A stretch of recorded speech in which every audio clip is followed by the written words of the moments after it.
بسم اللہ الرحمن الرحیم نحمدہ ونصلی علی رسولہ الکریم اما بعد۔ محترم ناظرین، آج 22 جمادی الثانی ہے، جس دن جانشین رسول خلیفہ اول امام المسلمین حضرت سیدنا صدیق اکبر رضی اللہ تعالی عنہ کی وفات ہوئی۔ آج ان کی وفات کے دن کی مناسبت سے چند وہ عظیم خصوصیات اور اوصاف جو اللہ تعالیٰ نے قرآن پاک میں بیان فرمائے، ان کا تذکر آپ کے سامنے کروں گا۔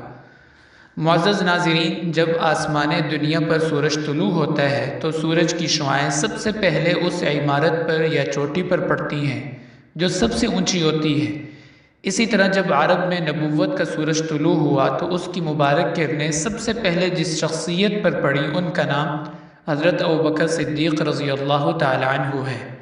تمام امت کا اجماع ہے کہ افضل البشر بعد الانبیاء، کہ انبیاء کے بعد اس کائنات میں سب سے فضیلت والی، سب سے عظمت والی اگر کوئی ہستی ہیں تو وہ حضرت سیدنا صدیق اکبر رضی اللہ تعالی عنہ ہیں۔ قرآن پاک کی بہت ساری آیات ہیں جس میں اللہ تعالیٰ نے آپ کے مختلف اوصاف کو بیان فرمایا۔ ان سے پہلے آپ کا تھوڑا سا نام اور تعارف آپ کی خدمت میں پیش کرتا ہوں۔ حضرت ابوبکر رضی اللہ تعالی عنہ واقعہ فیل کے 3 سال بعد، یعنی واقعہ فیل سے مراد کہ ہاتھیوں کا لشکر جو ابرہہ لے کر آیا تھا یمن سے بیت اللہ شریف کو شہید کرنے کے لیے، تو اس کو واقعہ فیل کہا جاتا ہے۔ تو واقعہ فیل کے 3 سال بعد 573 عیسوی میں آپ کی ولادت ہوئی۔ آپ کا نام تھا عبد رب الکعبہ، رب کعبہ کے بندے، لیکن آپ صلی اللہ علیہ وسلم نے ان کا نام پھر عبداللہ تبدیل فرما دیا۔ آپ آسمانی شخصیت ہیں۔ امام طبری رحمۃ اللہ علیہ نے اپنی کتاب ریاض النظرہ میں ایک حدیث مبارکہ ذکر فرمائی ہے کہ ایک دفعہ جبرائیل علیہ السلام تشریف لائے۔ اس وقت حضرت ابوبکر رضی اللہ تعالی عنہ آپ صلی اللہ علیہ وسلم کی خدمت میں حاضر تھے۔ حضرت جبرائیل علیہ السلام نے عرض کیا، والذی بعثک بالحق، قسم اس ذات کی جس نے آپ کو دین حق کے ساتھ مبعوث فرمایا، لہو فی السماء اشہر منہ فی الارض، کہ یہ شخصیت یعنی حضرت ابوبکر رضی اللہ تعالی عنہ اتنے زمین والوں میں معروف نہیں ہے جتنے آسمان والوں میں یہ معروف اور جانے پہچانے جاتے ہیں۔ تو گویا کہ آپ کی شہرت زمین میں اتنی نہیں جتنی کہ آپ کے آسمان میں تعارف ہے فرشتوں کے درمیان۔ اور یہ بھی بات عرض کی کہ فرشتے آپ کو حلیم کے نام سے پہچانتے ہیں کہ آپ حلم والے ہیں، تحمل، بردبار اور اوصاف حمیدہ کے مالک ہیں۔ تو آسمان والے بھی آپ کو جانتے ہیں۔ آپ کے والد کا نام عثمان تھا، کنیت ابو قحافہ، اور والدہ کا نام سلیمہ اور کنیت تھی ام الخیر۔ حضرت ابوبکر رضی اللہ تعالی عنہ کا جیسے عرض کیا نام تھا عبداللہ، لیکن ان کو ابو بکر کہا جاتا تھا، اسی کنیت سے آپ معروف تھے۔ یہ کنیت آپ کی نسبی نہیں تھی بلکہ وصفی تھی۔ ایک کنیت نسبی ہوتی ہے جو اولاد کی وجہ سے انسان کی رکھی جاتی ہے، جیسے آپ صلی اللہ علیہ وسلم کو ابو القاسم کہا جاتا تھا کیونکہ آپ کے بیٹے تھے قاسم، ان کی نسبت سے آپ کو ابو القاسم کہا جاتا تھا، اس کو کنیت نسبی کہا جاتا ہے۔ لیکن حضرت ابوبکر رضی اللہ تعالی عنہ کو جو ابو بکر کہا جاتا ہے یہ کنیت نسبی نہیں وصفی ہے، یعنی کسی خاص وصف کی وجہ سے آپ کو ابو بکر کہا جاتا ہے۔ بکر کا معنی ہوتا ہے پہل کرنے والا، ابو بکر پہل کرنے والا، ہر نیک کام میں پہل کرنے والا، جیسے صبح کے وقت کو بکرا کہا جاتا ہے، اور اسی طرح وہ عورت جو کسی کے نکاح میں نہ آئی ہو اس کو باکرہ کہا جاتا ہے۔ تو یہ لفظ عربی کے اندر پہل کے لیے استعمال ہوتا ہے۔ اب حضرت ابوبکر رضی اللہ تعالیٰ عنہ نے کہاں کہاں پہل کی، دین اسلام کا، خیر کا، نیکی کا کوئی کام ایسا نہیں تھا، کوئی شعبہ، کوئی میدان ایسا نہیں تھا جس میں آپ نے پہل نہ فرمائی ہو۔ مثال کے طور پر اسلام قبول کرنے میں پہل کرنے والے حضرت ابوبکر رضی اللہ تعالیٰ عنہ، اور پھر دعوت اسلام میں پہل کرنے والے، جب آپ مسلمان ہوئے تو پھر آپ نے اسلام کی دعوت دینا شروع کی، اور 5 بڑے جلیل القدر صحابہ جو 10 مبشرہ میں شمار ہوتے ہیں وہ آپ کی دعوت پر مسلمان ہوئے، جیسے حضرت عثمان رضی اللہ تعالیٰ عنہ، حضرت زبیر بن عوام، طلحہ بن عبید، سعد بن ابی وقاص اور حضرت ابو عبیدہ۔ یہ تمام حضرات وہ تھے جو حضرت ابوبکر رضی اللہ تعالیٰ عنہ کی دعوت پر مسلمان ہوئے۔ نمبر 3، غلاموں کو آزاد کرانے میں پہل کرنے والے، جیسے حضرت بلال رضی اللہ تعالیٰ عنہ، حضرت عامر بن فہیرہ رضی اللہ تعالیٰ عنہ، یہ سب حضرت ابوبکر رضی اللہ تعالیٰ عنہ نے اپنے مال سے آزاد کروائے۔ اور نمبر 4، نبی کے نکاح میں اپنی بیٹی سب سے پہلے پیش کرنے والے حضرت ابوبکر رضی اللہ تعالیٰ عنہ۔ اور سب سے پہلے امیر حج بنائے جانے والے حضرت ابوبکر رضی اللہ تعالیٰ عنہ۔ جب 8 ہجری کو مکہ فتح ہوا تو 9 ہجری میں حج کا قافلہ آپ صلی اللہ علیہ وسلم نے روانہ فرمایا، تو امیر حج حضرت ابوبکر رضی اللہ تعالیٰ عنہ کو بنایا۔ اور نمبر 6، مصلی امامت میں سب سے پہلے آنے والے حضرت ابوبکر رضی اللہ تعالیٰ عنہ ہیں۔ آپ صلی اللہ علیہ وسلم نے اپنے آخری ایام میں یعنی مرض الوفات میں اپنے مصلی پہ اگر کسی کو کھڑا فرمایا تو وہ حضرت ابوبکر رضی اللہ تعالیٰ عنہ تھے۔ اور اگلی فضیلت کے منصب خلافت میں سب سے پہلے آنے والے حضرت ابوبکر رضی اللہ تعالیٰ عنہ۔ قرآن پاک کو جمع کرنے والے سب سے پہلے قرآن پاک کو جو جمع کیا وہ حضرت ابوبکر رضی اللہ تعالیٰ عنہ۔ سب سے پہلے آپ کے دنیا سے تشریف لے جانے کے بعد آپ کے ساتھ روضے میں دفن ہونے والے حضرت ابوبکر رضی اللہ تعالیٰ عنہ، اور جنت میں انبیاء کے بعد سب سے پہلے داخل ہونے والے حضرت ابوبکر رضی اللہ تعالیٰ عنہ۔ تو ان تقدیمات کی وجہ سے آپ کو ابو بکر کہا جاتا ہے کہ ہر جگہ آپ پہلے نمبر پر ہیں۔ قرآن پاک میں اللہ تعالیٰ نے آپ کا نام ذکر کیے بغیر بہت سارے آپ کے اوصاف اور آپ کے کمالات کو بیان فرمایا۔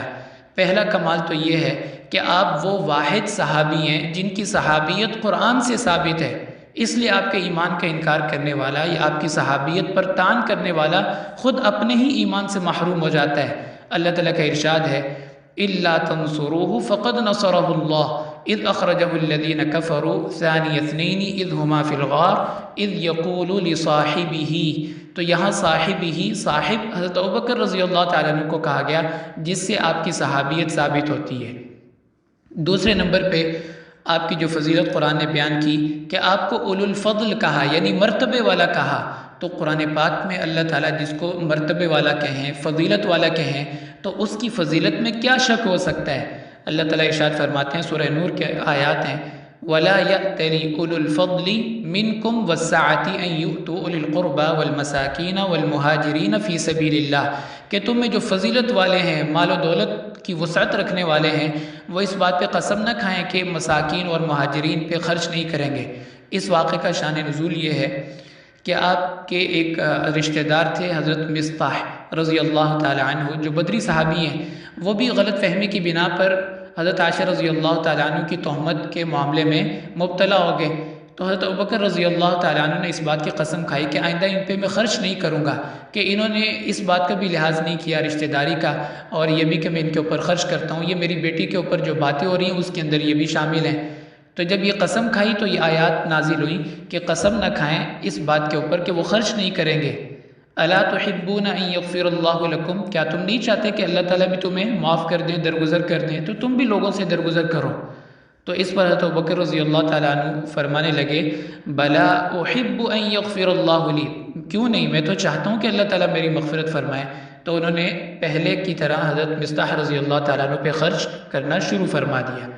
تو قرآن نے آپ کی صحابیت کو ذکر فرمایا، آپ کو اولو الفضل کہا، اور تیسرے نمبر پہ قرآن پاک نے آپ کی ایک دعا کا تذکرہ فرمایا کہ جب آپ 40 سال کی عمر کو پہنچے تو آپ یہ اکثر دعا مانگا کرتے تھے، حتی اذا بلغ اشدہ وبلغ 40 سنہ قال رب اوزعنی ان اشکر نعمتک التي انعمت علی وعلی والدی، کہ پروردگار مجھے اپنا شکر گزار بندہ بنا، وَأَنْ أَعْمَلَ صَالِحًا تَرْضَى، اور مجھے نیک اعمال کی توفیق عطا فرما، وَأَصْلِحْ لِي فِي ذُرِّيَّتِي، اور میرے آنے والی نسل کو بھی یا اللہ نیک بنا، ایمان والی بنا۔ اور چوتھے نمبر پہ قرآن پاک میں آپ کو صدیق کا لقب دیا گیا۔ اللہ تعالیٰ کا ارشاد ہے سورہ زمر کے اندر وَالَّذِي جَاءَ بِالصِّدْقِ وَصَدَّقَ بِهِ، کہ وہ ذات جو اس نیک پیغام کو، سچائی کو لے کر آئی، یعنی آپ صلی اللہ علیہ وسلم، وصدق بھی، اور وہ جو ان کی تصدیق کرنے والے ہیں، تو سب سے پہلے تصدیق کرنے والے حضرت ابوبکر رضی اللہ تعالیٰ عنہ، وہ اس آیت کا مصداق ہیں۔ اور اس کے بعد قرآن نے آپ کو الصالح کہا، ان تتوبا الی اللہ فقد صغت قلوبکما وان تظاہر علیہ فان اللہ هو مولاہ وجبریل وصالح المؤمنین، کہ آپ کی 2 ازواج مطہرات کو کہا گیا کہ اگر تم آپ صلی اللہ علیہ وسلم کے معاملے میں ایک دوسرے کے ساتھ اتفاق کرو گی اور آپ کو کسی بھی طرح پریشان کرنے کا منصوبہ بناؤ گی، تو پھر یاد رکھنا کہ اللہ تعالیٰ اپنے نبی کو تنہا نہیں چھوڑیں گے۔ اللہ تعالیٰ اور نیک ایمان والے اور فرشتے ہر لمحہ آپ کے ساتھ ہیں۔ تو صالح المؤمنین سے مراد حضرت اکرمہ فرماتے ہیں کہ حضرت ابوبکر رضی اللہ تعالیٰ عنہ اور حضرت عمر رضی اللہ تعالیٰ عنہ۔ اسی طرح قرآن پاک میں آپ کو الاتقا کہا گیا، سب سے زیادہ اللہ سے ڈرنے والے۔ وَسَيُجَنَّبُهَا الْأَتْقَى، اس آیت مبارکہ سے بھی مفسرین فرماتے ہیں کہ حضرت ابوبکر رضی اللہ تعالیٰ عنہ مراد ہے۔ اسی طرح حضرت ابوبکر رضی اللہ تعالیٰ عنہ کو اللہ تعالیٰ نے جنت کی بشارت دی قرآن پاک کے اندر، فرمایا فَسَنُيَسِّرُهُ لِلْيُسْرَى، ہم جنت کا راستہ ان کے لیے آسان کر دیں گے۔ تو اللہ تعالیٰ جس کے لیے جنت کا راستہ آسان فرما دے تو ان کو جنت میں پہنچنے سے کون روک سکتا ہے؟ اور اسی میں اللہ تعالیٰ نے آخر میں فرمایا وَلَسَوْفَ يَرْضَى، اللہ آپ کو اتنا دیں گے کہ آپ خوش ہو جائیں گے، کیونکہ آپ نے اللہ تعالیٰ کے نام پہ ہر وقت دیا، ہر ایک کو دیا، ہر چیز آپ نے لوٹا دی، تو اللہ بھی قیامت کے دن اتنا دیں گے کہ وہ راضی ہو جائیں گے، خوش ہو جائیں گے۔ اور ایک صورت تو قرآن پاک کی ایسی ہے جس صورت کو بعض مفسرین نے سورہ ابی بکر کہا، یعنی اس صورت کے اندر جتنے بھی اوصاف ہیں، جتنے بھی کمالات یا جتنی بھی اچھائیاں ہیں، وہ ساری حضرت ابوبکر رضی اللہ تعالیٰ کا نام لیے بغیر اللہ تعالیٰ نے بیان فرما دی، یعنی سورۃ اللیل۔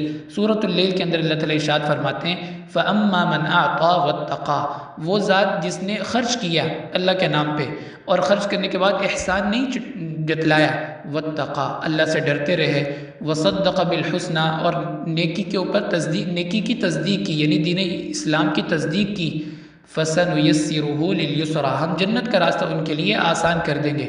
اور آگے فرمایا وَسَيُجَنَّبُهَا الْأَتْقَى، جہنم سے ان کو محفوظ رکھیں گے، الَّذِي يُؤْتِي مَالَهُ يَتَزَكَّى، جو مال دیتے ہیں پاک کرنے کے لیے کہ مال پاک ہو جائے میرا اور میں بھی پاک ہو جاؤں۔ الذي يؤتي ماله يتزكى وما لأحد عنده من نعمة تجزى، اللہ فرماتے ہیں یہ جو مال خرچ کرتے ہیں، یہ مال خرچ کرنا اس وجہ سے نہیں ہے کہ کسی کا ان کے اوپر کوئی احسان تھا، اس احسان کا بدلہ دے رہے ہیں، نہیں، فرمایا یہ تو اللہ کی رضا کے لیے مال خرچ کر رہے ہیں۔ گویا اللہ تعالیٰ اس بات کی گواہی دے رہے ہیں کہ یہ ان کا مال خرچ کرنا خالص اللہ کی رضا کے لیے ہے، تو ان کے اخلاص کی گواہی خود اللہ تعالیٰ دے رہے ہیں۔ وَلَسَوْفَ يَرْضَى، اب قیامت میں اللہ بھی آپ کو اتنا دیں گے کہ آپ خوش ہو جائیں گے۔ تو یہ وہ اوصاف ہیں حضرت ابوبکر رضی اللہ تعالیٰ عنہ کے جو اللہ تعالیٰ نے قرآن پاک میں بیان فرمائے۔ اللہ تعالیٰ ہمیں بھی آپ صلی اللہ علیہ وسلم اور آپ کے صحابہ کی سچی محبت اور کامل اتباع نصیب فرمائے۔ وآخر دعوانا ان الحمد للہ رب العالمین۔